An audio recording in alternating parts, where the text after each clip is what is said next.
के खास बुलेटिन की शुरुआत करेंगे और इस वक्त की बड़ी खबर। राहुल गांधी ने भारत में चुनाव के निष्पक्षता को लेकर एक बार फिर से सवाल खड़े किए हैं और दावा किया है कि देश के संस्थागत ढांचे पर भारतीय जनता पार्टी का पूरी तरह से कब्जा हो गया है, लेकिन विपक्ष को इसका मुकाबला करने के लिए रास्ता निकालना होगा।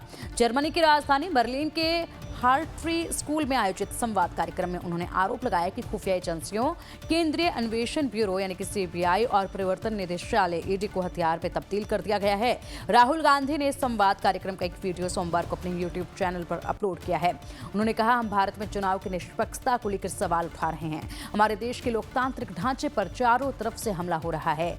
राहुल गांधी का बीजेपी पर बड़ा ये हमला देखा गया है। बर्लिन में संबोधन के दौरान उन्होंने बड़े गंभीर आरोप लगाए हैं। भारत के संस्थागत ढांचे पर बीजेपी का कब्जा है। बीजेपी संविधान खत्म करने की साजिश रच रही है।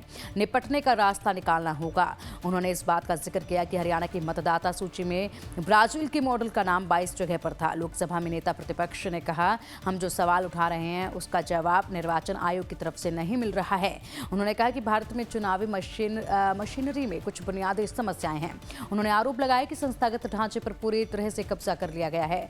जब आप हमारी खुफिया एजेंसियां सीबीआई और ईडी को देखते हैं तो पाते हैं कि इन्हें पूरी तरह से हथियार में तब्दील कर दिया गया है।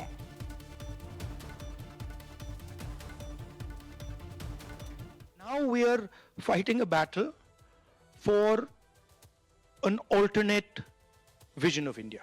This is what the BJP is proposing, is essentially the elimination of the constitution, elimination of the idea of equality between states, elimination of the idea of equality between languages and religions.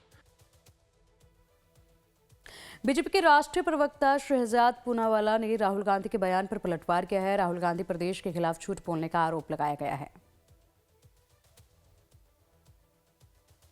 Bharat की बदनामी करके आते हैं, भारत के खिलाफ झूठ बोलते हैं। उनको एलओपी का मतलब लीडर ऑफ ऑपोजिशन नहीं, लीडर ऑफ प्रोपेगेंडा कर देना चाहिए, क्योंकि वो बार बार भारत के खिलाफ झूठा प्रचार दुष्प्रचार करते विदेशी धरती से।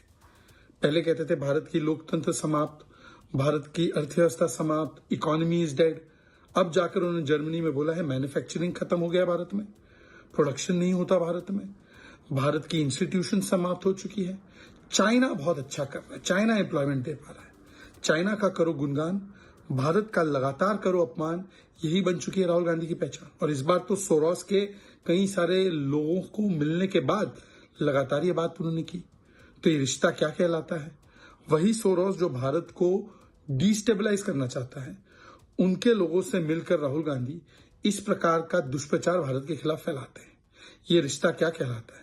विदेशी धरती पर जाते हैं, कभी इलान उमर से मिलते हैं, कभी कॉर्नेलिया वॉल से मिलते हैं, कभी भारत की खिलाफ काम करने वाले ऐसे लोगों से मिलते हैं, और राहुल गांधी भारत के खिलाफ झूठा दुष्प्रचार करते हैं।